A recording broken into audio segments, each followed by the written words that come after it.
Bonsoir à tous, Le Monde aujourd'hui, ravi de vous retrouver pour cette nouvelle édition de votre journal. On commence tout de suite par les titres. Quelle sera la configuration du nouveau Congrès ici aux États-Unis après les élections de mi-mandat? Difficile de répondre avec exactitude, le dépouillement des votes se poursuivant encore dans plusieurs États, aussi bien pour le Sénat que pour la Chambre des représentants. Au Gabon, la zone spéciale économique de Libreville marque ses 11 ans. Avec notre correspondant sur place, on redécouvre ce soir ce hub qui exemplifie les efforts de diversification prônés par les autorités, notamment dans la gestion de l'industrie du bois. Il y a un lien étroit entre le changement climatique et la santé des populations. C'est ce que rappellent les experts au moment où se tient la COP27 en Égypte. Nous en parlons dans le segment santé en seconde partie de ce journal. Les Américains attendent toujours les résultats définitifs des élections de mi-mandat qui se sont tenues mardi. L'issue finale décidera qui des républicains ou des démocrates vont contrôler le Congrès. Que se passe-t-il si aucun des deux partis ne dispose d'une forte majorité à la Chambre des représentants, tout comme au Sénat?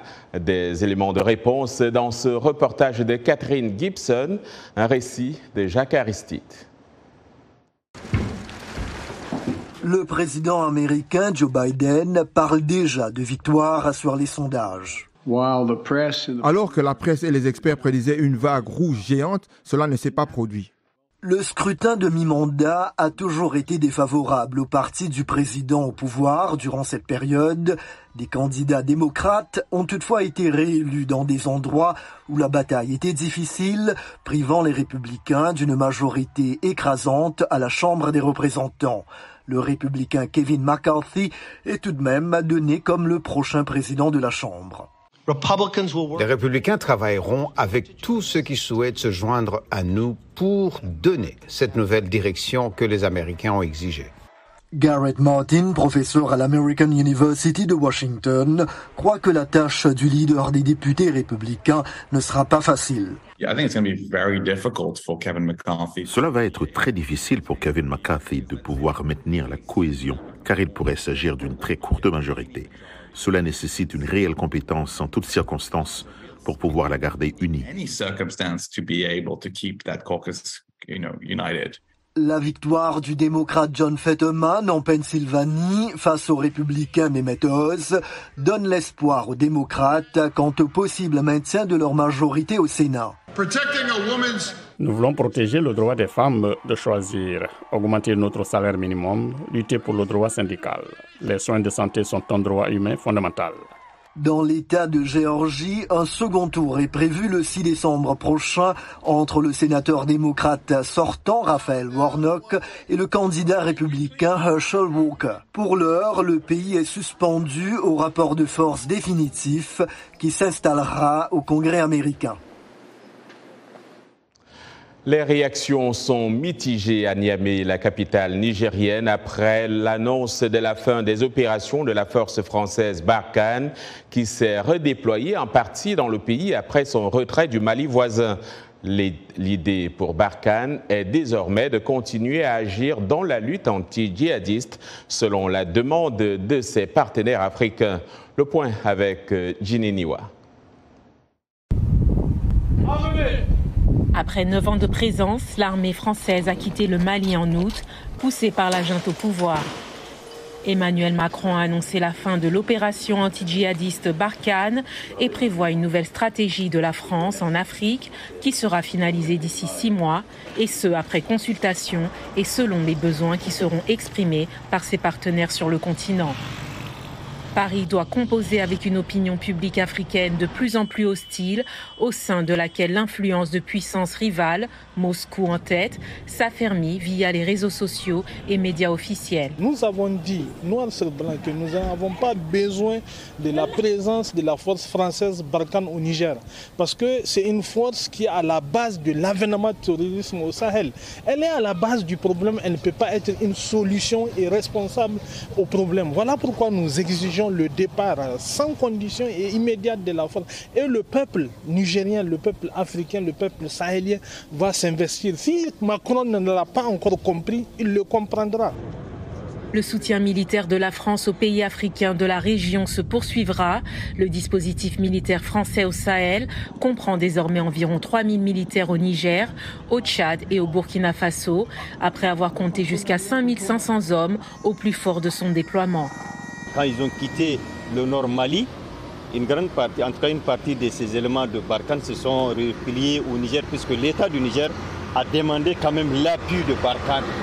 Et je crois que depuis lors, une partie de ces éléments travaillent en concert avec les forces armées, en tout cas nigériennes, et il faut un travail remarquable sur le terrain.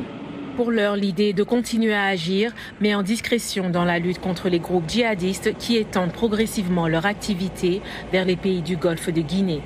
L'objectif à présent est de se concentrer sur la coopération et l'appui, principalement en termes d'équipement, de formation, de renseignement et de partenariat opérationnel lorsque les pays le souhaitent, indique l'Élysée. Et puis, Reporters sans frontières a pressé mercredi la junte au pouvoir au Mali de faire cesser les menaces proférées contre un journaliste malien et de protéger toute la profession dans un contexte où la liberté de la presse est en chute libre selon l'ONG. Malik Konaté, directeur de la chaîne d'information en ligne Oron TV et journaliste reporter d'images pour différents médias internationaux dont l'AFP, est attaqué depuis plusieurs mois avec virulence sur les réseaux sociaux par des internautes qui l'accusent donc d'être hostile à la junte et à son entreprise de refondation de l'État malien. RSF rappelle qu'au cours des derniers mois, la junte a ordonné la suspension des médias français RFI et France 24 et que les correspondants étrangers ont quitté le pays faute d'accréditation. La ville de Goma, à l'est de la RDC, est restée en alerte mercredi au lendemain des frappes d'avions et hélicoptères de combat sur des positions des rebelles du M23 après une journée sans affrontement. Une reprise des combats a été signalée mercredi soir au niveau de la localité de Rougari. La MONUSCO, l'armée et la police ont mis en place depuis dimanche des patrouilles conjointes dans Goma et sur les axes périphériques pour sécuriser la ville, garantir la libre circulation des civils et assurer une rapide intervention en cas d'attaque. L'ONU indique par ailleurs qu'environ 200 000 personnes ont fui leur village depuis le 20 octobre, début de la nouvelle offensive du M23. Et puis donc, cette nouvelle qui concerne donc l'Ukraine, qui a annoncé ce jeudi la reconquête d'une douzaine de villages dans la région de Kherson, dans le sud du pays. Moscou a confirmé avoir entamé son repli à la mi-journée. Le commandant en chef de l'armée ukrainienne a annoncé que ses forces avaient avancé de 7 km, prenant le contrôle de plusieurs localités. Hier, le général en charge de l'offensive russe en Ukraine, le général donc Sergueï Sourovikine, a annoncé que le repli se ferait très rapidement pour préserver la vie de chaque soldat russe.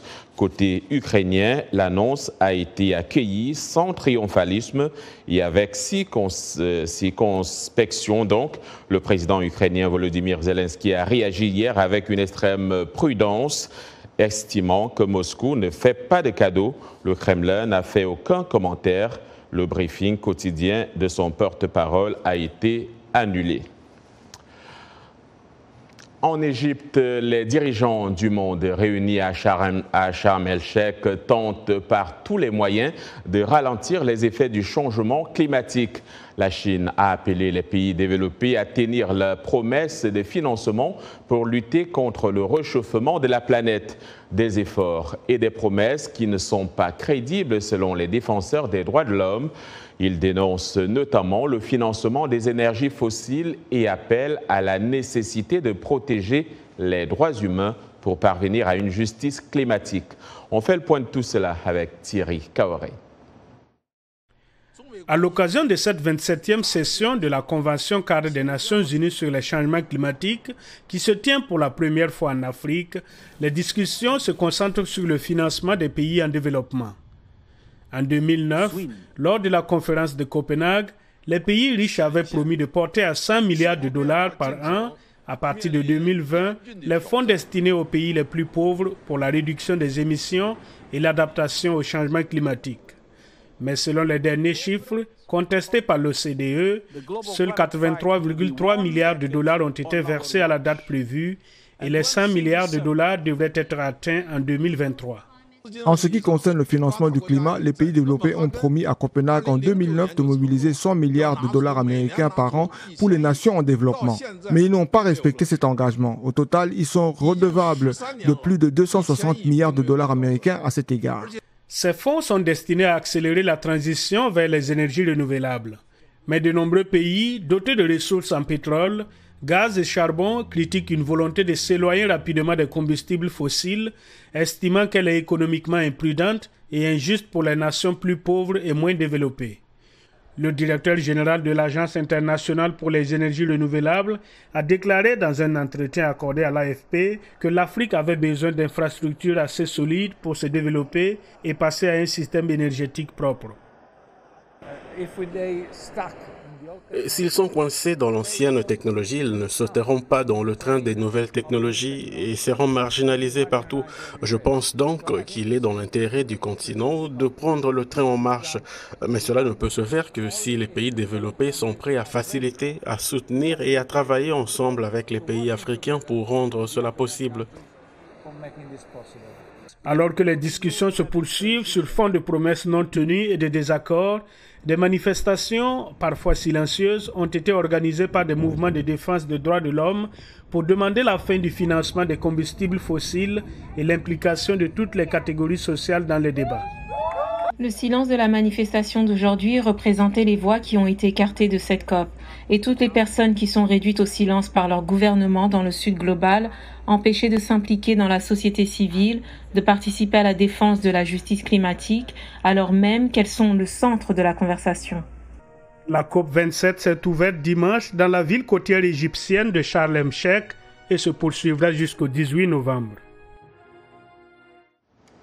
Et on revient ici aux États-Unis où la diaspora africaine tient souvent des rencontres avec des responsables gouvernementaux ou du secteur privé américain dans le but de mieux cerner certaines questions d'intérêt commun. Récemment, deux sénateurs démocrates, Mark Warner et Tim Kaine de la Virginie, ont pris part à une table ronde avec des membres de la communauté africaine de la région pour discuter, entre autres, des relations entre les États-Unis et l'Afrique. Linor Moudou était sur place. Son reportage est relaté ici par Rosine Mounezero. L'événement a eu lieu à Alexandria, dans l'État américain de Virginie. Les données montrent que la Virginie abrite plus de 115 000 Africains de la diaspora. Certains d'entre eux se sont réunis ici pour rencontrer les sénateurs démocrates américains Mark Warner et Tim Kaine. La discussion a porté sur des questions pertinentes pour la diaspora africaine, notamment le commerce, l'engagement communautaire et la politique américano-africaine. Les recherches menées par la New American Economy montrent que la diaspora africaine est l'une des populations d'immigrants à la croissance la plus rapide aux États-Unis, avec une augmentation de 50% entre 2010 et 2018. Pour le sénateur Tim Kaine, il s'agit d'une opportunité. Un Virginien sur 8 est né dans un autre pays. C'était 1 sur 100 quand je suis né. Alors vous pouvez voir à quel point nous changeons radicalement en tant que Commonwealth. Plus de 10% de ces nouveaux Américains sont originaires d'Afrique. Nous voyons cela partout dans le Commonwealth et nous devons le reconnaître comme une valeur. Il y a une sorte de concurrence dans une certaine mesure en termes d'influence en Afrique entre les États-Unis, la Russie et la Chine. La Russie et la Chine ont des atouts, mais ce qu'elles n'ont pas, c'est une diaspora africaine. Selon les observateurs, les immigrants africains apportent une contribution importante à l'économie américaine en tant qu'entrepreneurs. Beaucoup d'entre eux sont propriétaires de petites entreprises. Le secrétaire adjoint au Trésor, Wally Adeyemo, le membre de la diaspora le plus haut placé dans l'administration Biden, a déclaré que diverses mesures sont en place pour améliorer le paysage commercial des petites entreprises en Amérique et à l'étranger. Au Trésor, nous avons un budget relativement faible, mais nous nous assurons que sur cet argent, nous essayons d'en consacrer le plus possible aux entreprises dirigées par des minorités. Mais je sais que beaucoup d'entre vous, en plus d'être intéressés à faire des affaires ici, veulent pouvoir faire des affaires chez eux. Vous voulez ouvrir des opportunités commerciales pour les gens d'où vous venez. Et une grande partie de cela n'est pas seulement le DFC, la MCC, mais c'est aussi le fait que nous sommes dans une position où, en tant qu'États-Unis d'Amérique, nous pensons plus largement que ce que nous pouvons faire ici. Le président Biden doit accueillir des dirigeants de tout le continent africain lors du sommet des dirigeants américano-africains qui se tiendra à Washington, D.C. du 13 au 15 décembre. Et voilà qu'on parle de nous à la télé. Vous regardez Le Monde aujourd'hui en direct de Washington, D.C. sur VOA Afrique. L'information vous revient dans un instant.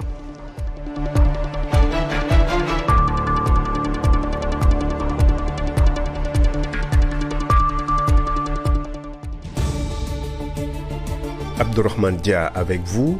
Dans Washington Forum cette semaine, les élections de mi-mandat pour le contrôle du Congrès américain. À 2 ans de la fin du mandat de Joe Biden, les démocrates se battent pour conserver leur courte majorité dans les 2 chambres, alors que les républicains espèrent une victoire au sortir des élections du 8 novembre. Leur focus, l'inflation galopante et l'immigration à la frontière sud, tandis que les démocrates misent sur des questions comme le droit à l'avortement et ce qu'ils appellent la menace pesant sur la démocratie américaine.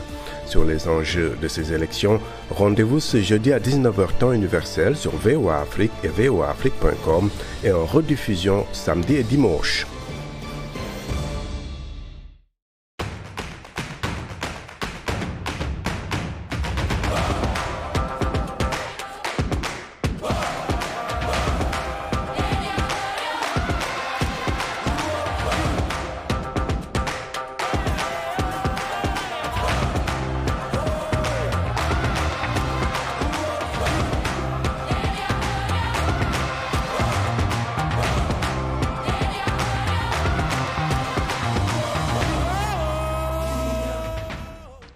Vous suivez Le Monde aujourd'hui, un programme de VOA Afrique. Merci de nous rejoindre pour cette seconde partie.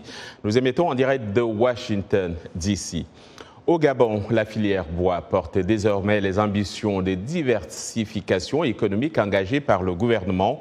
Bousculé par les scandales à répétition du trafic illicite des essences de la forêt, l'État a interdit l'exportation des grumes brutes.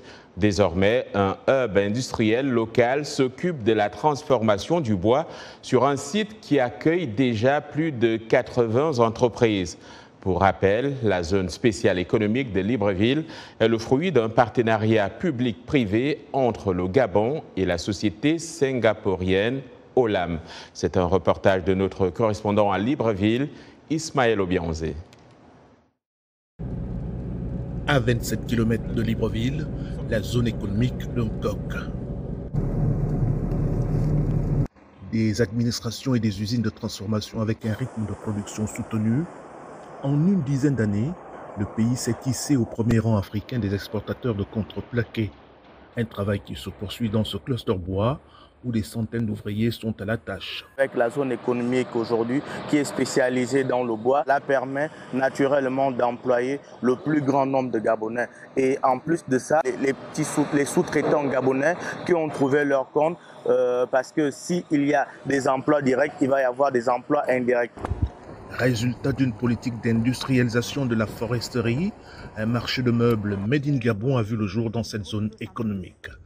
La matière première qui nous sert de base de construction de ces meubles, le bois est local, il est tracé, il est certifié. Travaillons avec du bois qui est bien sec, ce qui permet la longévité du meuble une fois fini. Dans un contexte de forte exigence de bois certifié au Moyen-Orient, aux États-Unis et en Europe, c'est toute la filière de transformation du bois local qui s'est mise au pas. Cette société forestière du sud-est du pays contrôle toutes ses activités. Steve Badinga est en charge du travail de monitoring qui part de l'abattage à l'attribution d'un numéro sur chaque coupe opérée. Lorsque l'arbre est abattu, on met sur la souche un numéro forestier. Ce numéro forestier nous permet de faire une traçabilité de ce bois-là. Donc on aura un lien direct entre le numéro d'inventaire et le numéro forestier que le commis d'abattage vient de mentionner sur la souche. Exonération d'impôts sur les dividendes, sur la propriété foncière, sur les sociétés pendant 10 ans et la TVA pendant 25 ans, autant de mesures incluses dans le plan de diversification que propose le gouvernement gabonais. C'est un investissement de près de 2 milliards de dollars. Cela a permis de créer des industries, des sociétés qui absorbent à ce jour près de 1 million de mètres cubes de bois sur l'année. Nous sommes à près de 25 000 conteneurs TIU par an, ce qui n'est pas négligeable.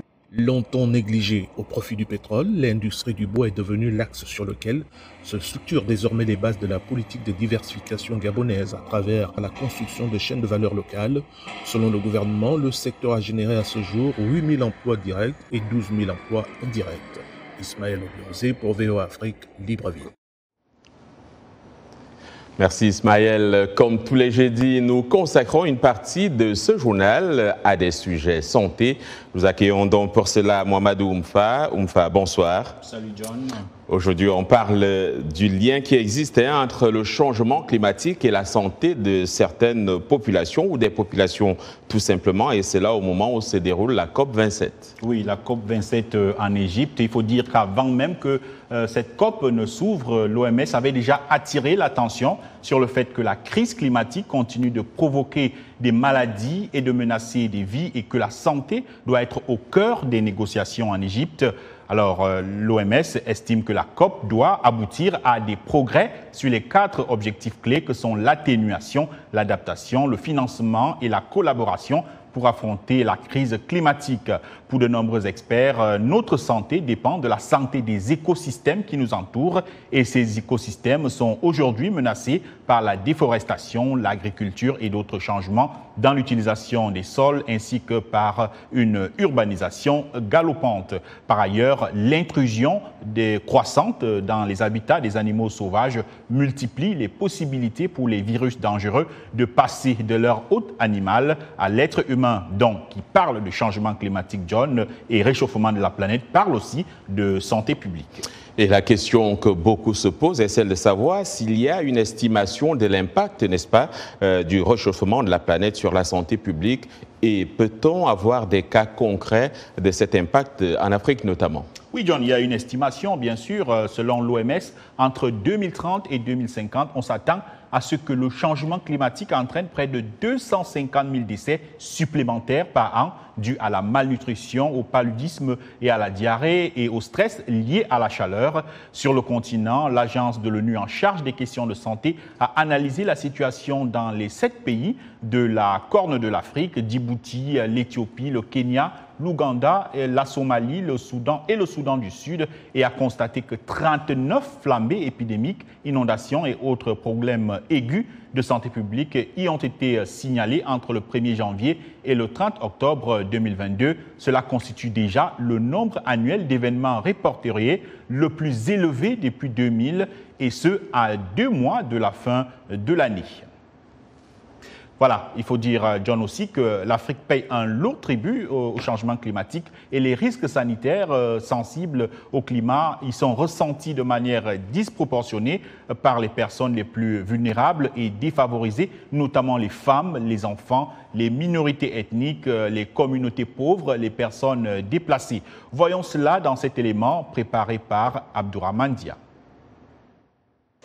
Les coulées de boue en Afrique du Sud, les inondations au Nigeria et la sécheresse record dans la Corne de l'Afrique ne sont que quelques-unes des catastrophes liées aux conditions météorologiques qui, selon les experts, se sont produites cette année en raison du changement climatique.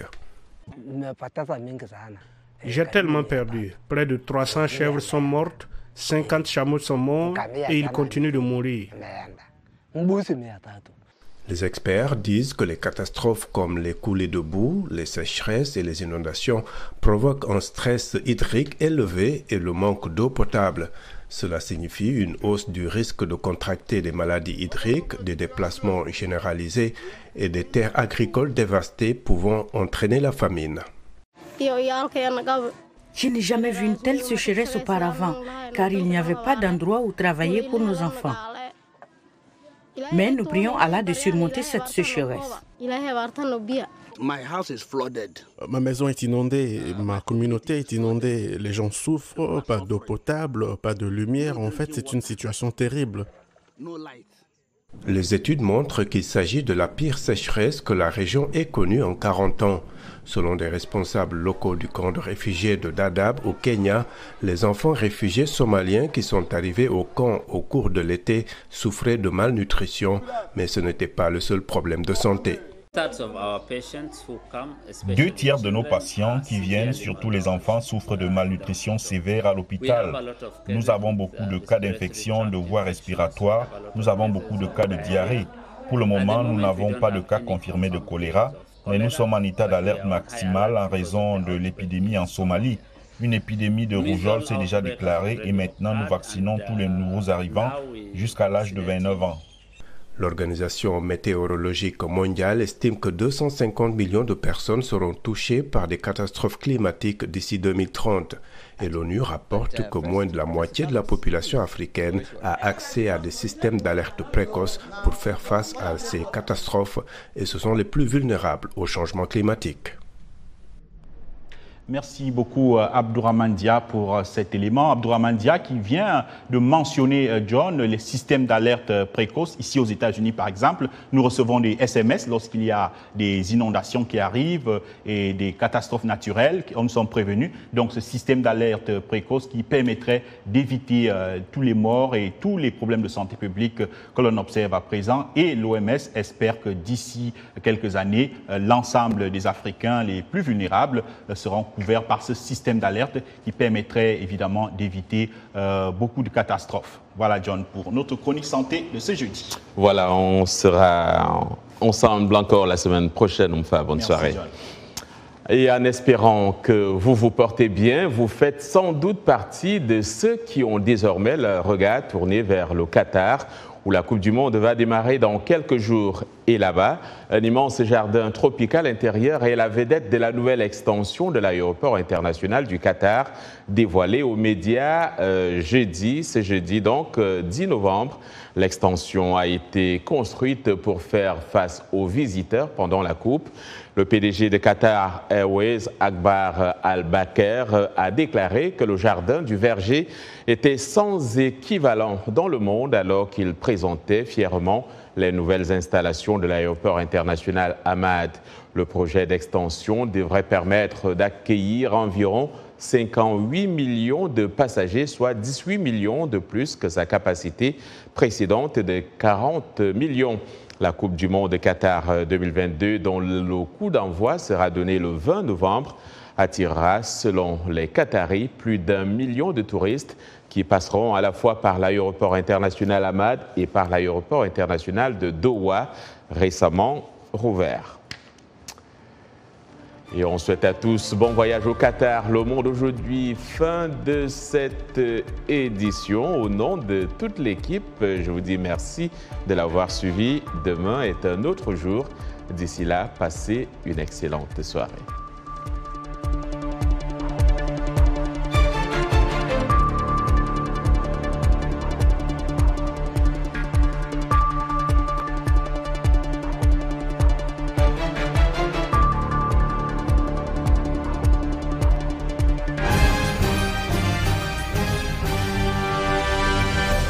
Mbote Ndeko Eli Sango, Mbote Nabino Banso, Mozali Kolanda, Saona Lingala, na la Voix de l'Amérique, Puto, Washington DC. Sango ya Mokili Lelo, c'est votre nouveau rendez-vous d'actualité en Lingala de la Voix de l'Amérique. Tous les jours, de lundi à vendredi, nous vous proposons 2 éditions d'actualité. La première, de 17h à 17h30 temps universel, et la deuxième, de 19h30 à 20h temps universel. politique, société, culture, économie, sport. La rédaction Lingala de La Voix de l'Amérique vous donne rendez-vous pour décrypter l'actualité congolaise, africaine et du monde. Sangoya Mukili Lelo, c'est tous les jours, de lundi à vendredi, sur nos ondes et celles de nos stations partenaires, dans l'une des plus belles langues d'Afrique, le Lingala.